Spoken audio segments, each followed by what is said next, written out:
On Friday's Wales at 6. An underground inferno that's still burning. Firefighters say they've saved a school, but they're struggling to contain the blaze. Due to the unprecedented weather we've seen with the warm temperatures and how deep-seated the fire is ignited underneath and continued to burn below the ground. Also tonight, the new jab to protect against chickenpox. We'll have all you need to know to keep you and your child safe. Plus, it's make or break for Wales against the Maple Leaves as they fight to stay in the tournament. And join us here on Platform 1 and only a Llanfair Ceredigion as the Welshpool and Llanfair Railway makes Mid-Wales all steamy.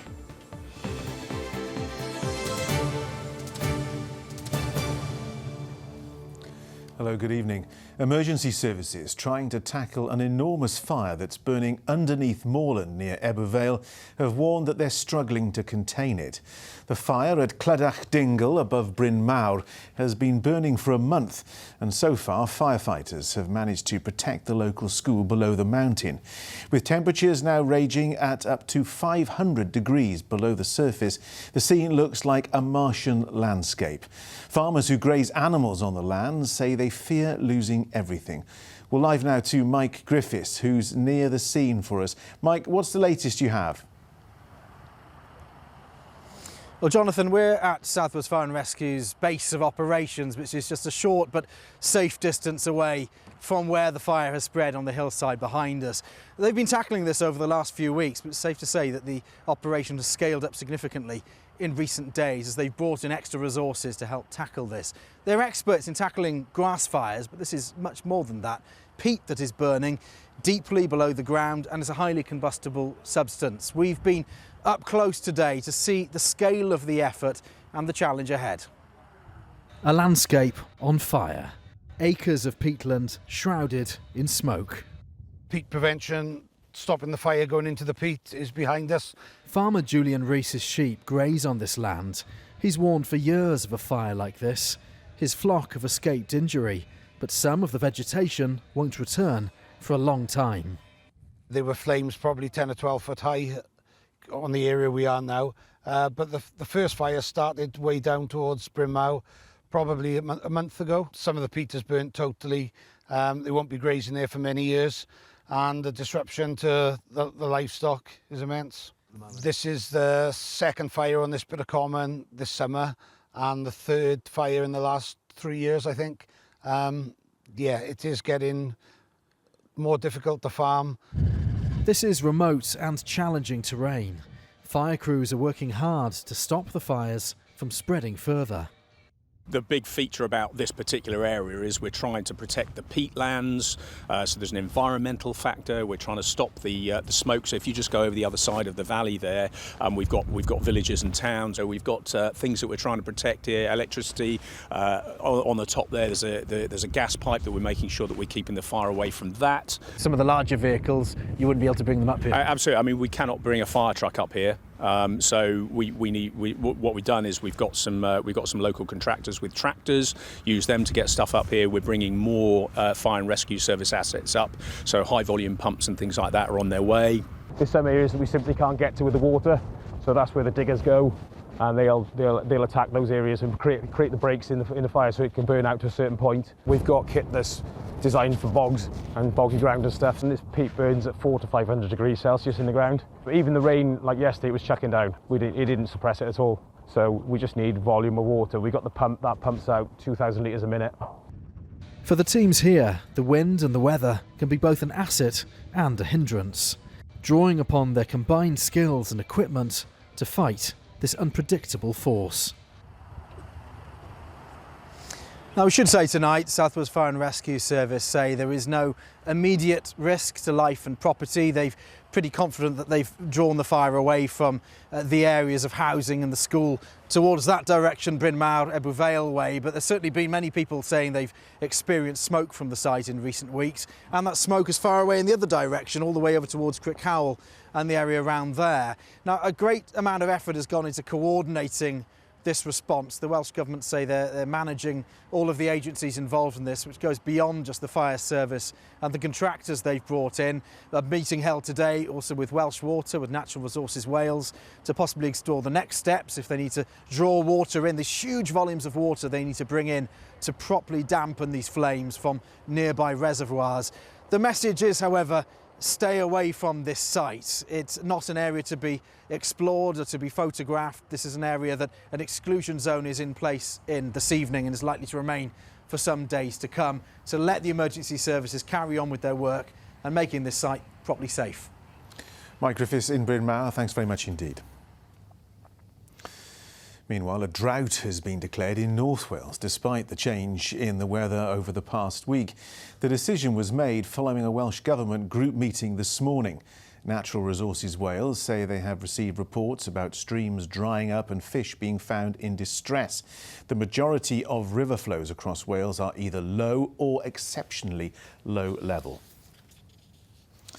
All toddlers in Wales will be offered free chickenpox vaccines in a bid to protect youngsters from the disease. It'll be given in 2 doses, with a catch-up campaign for older kids also planned. Well, with more, our reporter Gwennan Campbell is with me now in the studio. Gwennan, why has this become such a problem now? Well, John, chickenpox is quite a common childhood disease. It's usually quite mild and irritating, but for some people it can be quite severe. It can cause swelling on the brain, strokes, and in the worst cases, even death. But another reason this has been introduced by the UK government is that chickenpox actually costs the economy £24 million every year in lost income and productivity. So ministers are hoping that by introducing this vaccine, it'll protect youngsters from the most severe complications and also save parents from having to take time off work to look after their children. Now, this news has been welcomed by Public Health Wales as well, and they're also urging parents to take up this offer. We're very confident that the addition of varicella will, improve the offer of a really, really successful programme. Generally, we are concerned that vaccination rates are falling slightly, and we just need to re-emphasise, I think, that all the vaccines that we offer in childhood are against illnesses which can make children really very seriously ill. And we would urge parents to take up that offer of vaccination and vaccinate their child with the vaccines that are on offer.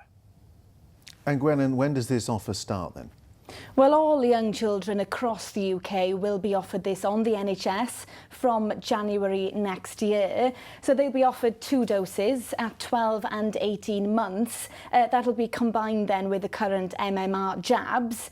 And a catch-up campaign is also being planned so that those children who are slightly older won't miss out on this either.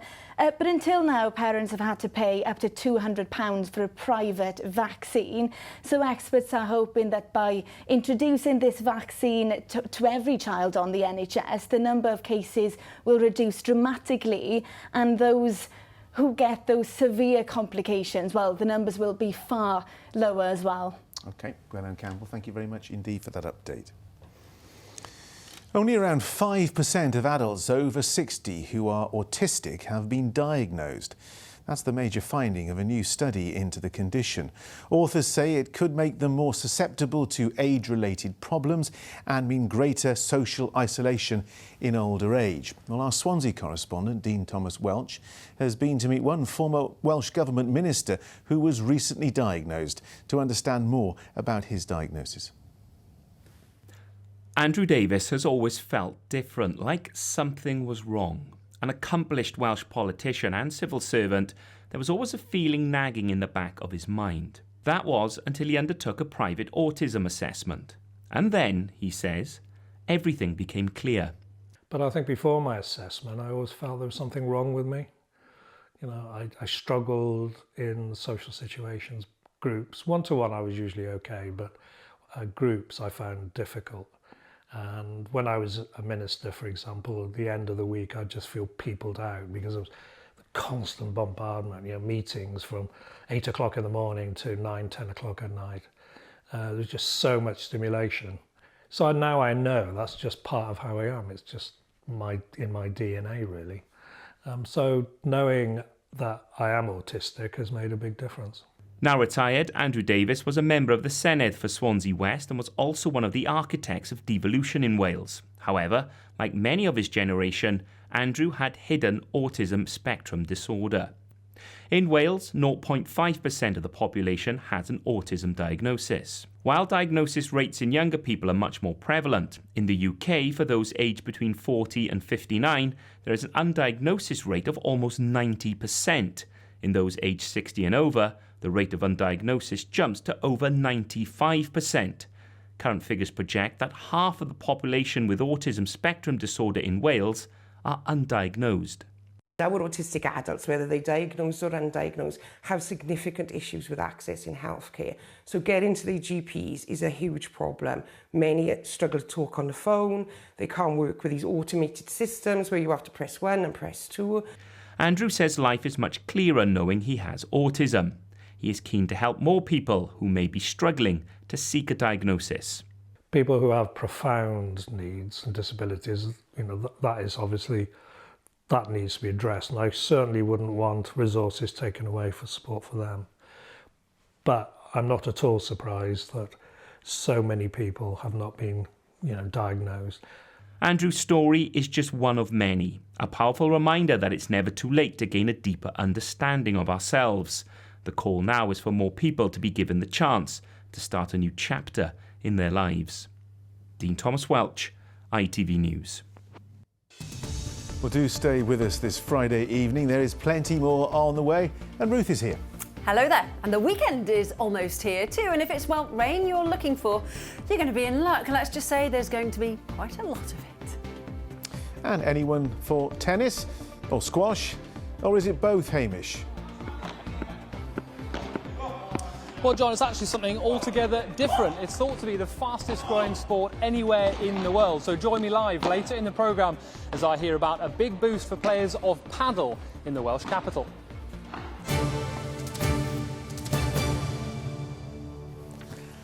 And that takes us neatly on to some sports news.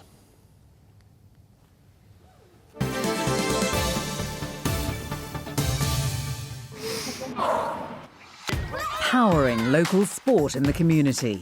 Octopus Energy sponsors ITV Cymru Wales Sports Report. Rugby and Wales women's head coach Sean Lynn says his team need to step up ahead of tomorrow's make-or-break match against Canada. They need a win to have any chance of staying in the tournament. Well, our sports reporter is in Manchester with all the build-up. Matt, what are their chances then? Well, John, it's going to be a huge ask for Wales. Canada are the second best team in the world and favourites to get to the final, along, of course, with the hosts, England. Wales, of course, trying to bounce back from that 38-8 defeat to Scotland in the last round. And they're back here at the same venue. Now, this ground was always likely to play a huge role in deciding Wales's fate in this tournament, and that fate could be sealed in the next 24 hours. These players probably hoped they'd never see this stadium again. Manchester was the scene of their record-breaking defeat to Scotland in the opening round of the Rugby World Cup. And now they're back after a week of soul-searching. Every nation this year in this World Cup a proud nation, so for us last week, we weren't proud of our performance. As I said earlier, it was by no means good enough, and one, we have to put pride back in the jersey. Two, we have to go out and try and get a result, because otherwise we're out of the competition. Conceding 38 points last weekend is a huge concern.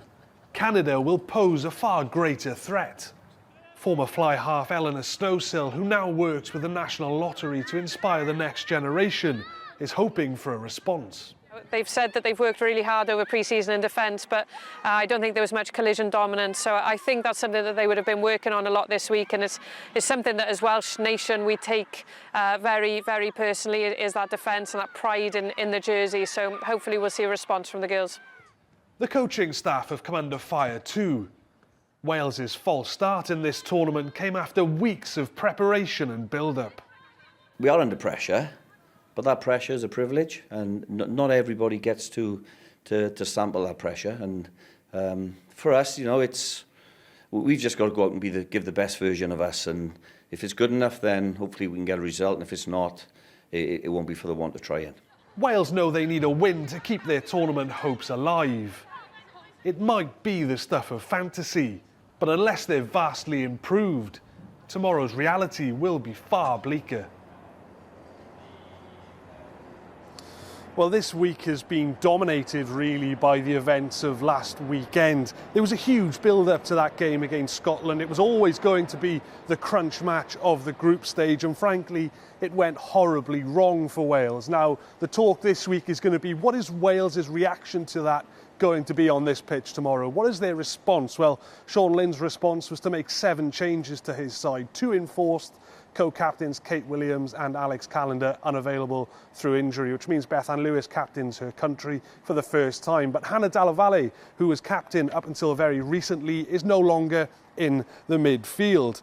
Now, Wales will need to be much improved. They've gone for a bit of a younger side. There's a lot of youth, particularly on the bench, and perhaps Sean Lynn hoping that that youthfulness could bring about the bit of a change in fortune and a reaction that he's looking for. But an early exit from this Rugby World Cup was always a distinct possibility for Wales, given how the last 12 to 18 months have been. But it's going to be the manner of their performance and the manner of the defeat and the exit, if that comes tomorrow, is what will define this tournament from a Welsh perspective. Well, Matt, let's hope they can defy the odds and pull something off.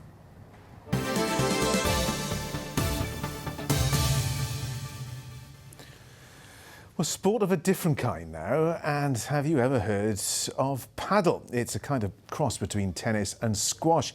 It's played in doubles and has over 400,000 players across the UK.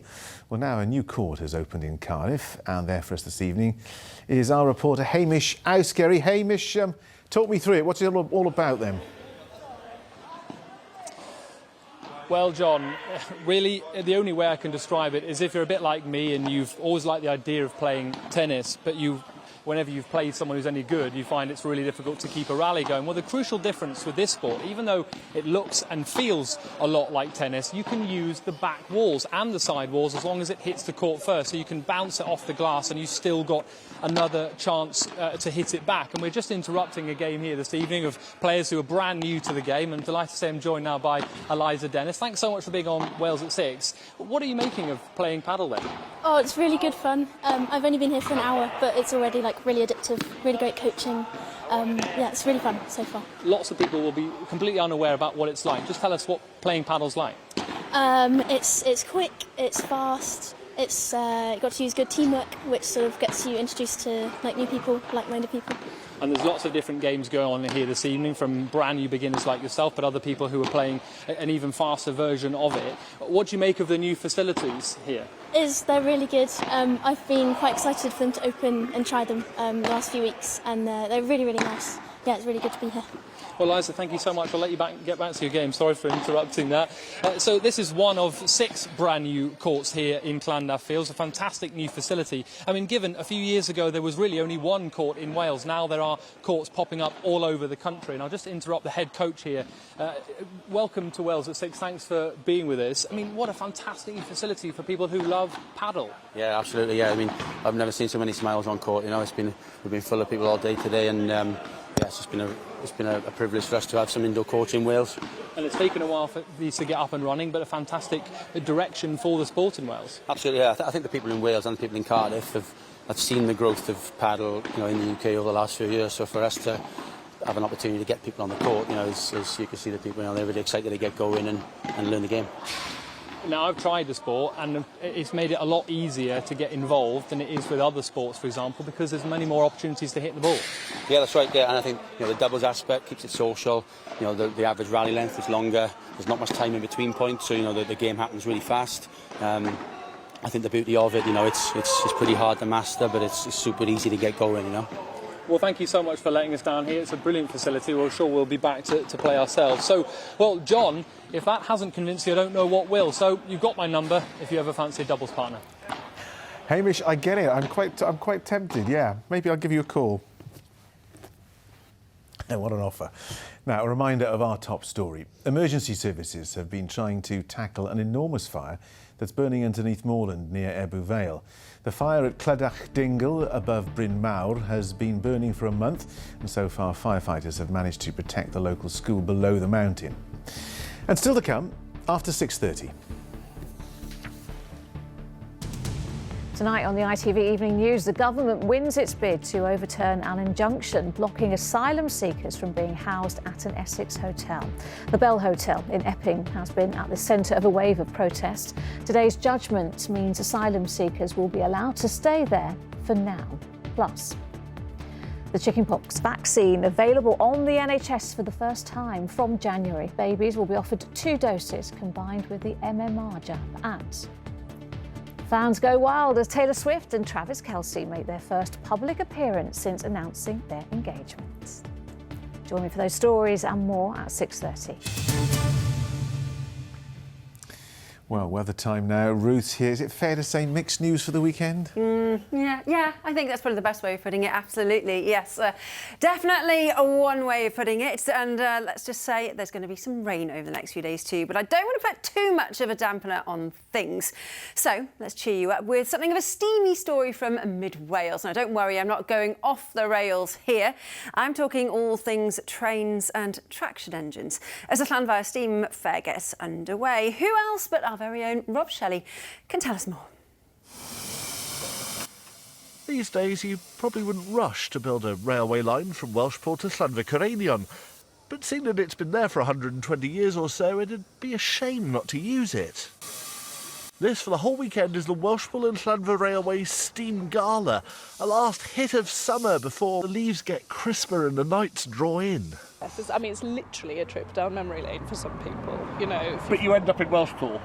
Yeah, but I mean, if you're from here, Rob. It actually has so much coal, smoke and steam going on that we can happily claim Llanfair is possibly the steamiest place in all of Wales this weekend. We have over 280 registered volunteers here, of which 2/3 of them travel more than 2 hours to get here.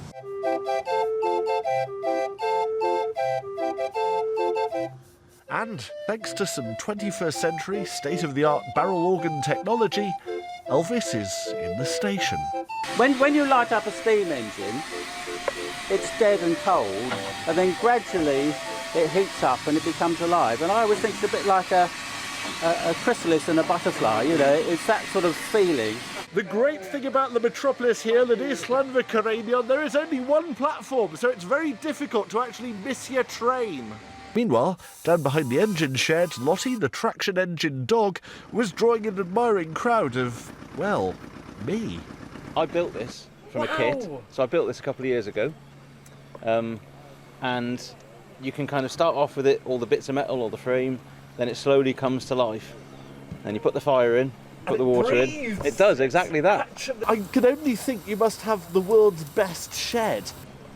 Possibly. The steam engine lives. It's not like a car where you just turn it on and off it goes. That traction engine vibe also seems to draw 11-year-olds in pursuit of adrenaline. Pretty much the reason why I like it is because it's fun but it's dangerous. The Welshpool in Llanfair has a long and noble history, and also there can't be that many railways where you could once get a cheap day return for your sheep. It was built on the cheap to move all the goods from Welshpool to serve the community along the Banway Valley. So it was a common carrier, carried people, cattle to market. And finally, the ultimate piece of Mid-Wales railway trivia. The first engine to ever run here still works here after 122 years. The Earl, the only member of the aristocracy to survive on water and coal. Only in Llanfair. Rob Shelley, ITV News, in very steamy Powys. Isn't it brilliant that these things happen? That these people are out there and just love these things, just the absolute I can smell it now. isn't it? I can smell the I tell you. smoke and there's a dog. I mean, what's not to love? It's perfect, isn't it? Orange sunglasses, one. Yeah. Especially the steamiest part of Wales this coming weekend. Now then, earlier in the programme we heard that North Wales has today joined South East Wales in this rather, well, watch this, not really good news, but we are now in drought conditions across the north. How ironic on a day when we are talking about an awful lot of wet weather that's just about to make an appearance. And as we head into the coming weekend, I promised you rain, and that's exactly what we are going to get. An awful lot of it as we start the weekend too, with some very strong winds, and then a mixture of sunshine and showers for the second part of the weekend. So if it's outdoorsy plans you are making, and I know there's a lot going on, it's the last weekend before the kiddies go back to school and so on, Sunday is looking the better day. And I'm sorry, but actually the outlook is a case of more of the same. You can see low pressure just dominating. It's one weather system after another. Summer feels like a long time away, but boy, do we need this rain. The ground, of course, is still dry, but I think it is going to make quite a difference over the next few days. Outbreaks of ancient sites will gradually settle into an evening of pizza plates al fresco. TUI sponsors ITV Cymru Wales weather. Well, for the lucky few, it's actually not that bad out there at the moment. We've had some really squally showers today, perhaps a few continuing for the first part of the night, but actually by the early hours of Saturday morning, it should be a generally dry story. Not for everybody, but there'll be plenty of dry spells and actually under clear skies tonight. The temperatures are going to take a little bit of a dip. So in more sheltered rural spots, lows of around 8 or 9, general values of 12 to 13. So nothing too troublesome, but certainly a little bit of a chill in the air. Now, don't get fooled, because it will be a pretty decent start to your Saturday. There'll be blue sky and sunshine, but the cloud will build during the early hours of the morning. And then, as you can see, it's going to go downhill quite quickly. And when I say downhill, we've got a band of very heavy rain that'll start to work its way from west to east during the day. So almost everyone in line for some wet weather. And the rain, of course, will be accompanied by quite a strong, keen breeze. We could see gales developing from time to time. So it's going to be one of those days, thoroughly miserable conditions. But again, be careful on the roads, because we could have some issues with surface spray and possibly some localised flooding. It's all looking very exciting, isn't it? Temperatures tomorrow, not surprisingly too, feeling a little bit fresher. Highs of just 19 or 20 in Celsius. Actually not far off where it should be at this time of the year. Now then, the heaviest of these downpours will then clear as we head through Saturday evening, so it will be an improving process. And then into the second part of the weekend, as the heavy rain clears, it's going to leave a legacy of sunshine and showers. Still a little on the breezy side through Sunday, but actually slightly more cheerful than Saturday. Your outlook into the rest of the weekend and into next week remains unsettled. TUI sponsors ITV Cymru Wales weather.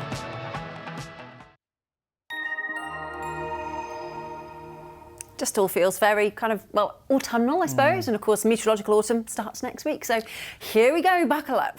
The gardens need it, don't they? They do, yeah. There's always a right side, yeah. Richard Morgan's back with a late update. But from all of us on the programme, enjoy your weekend and we'll see you next week. Bye-bye.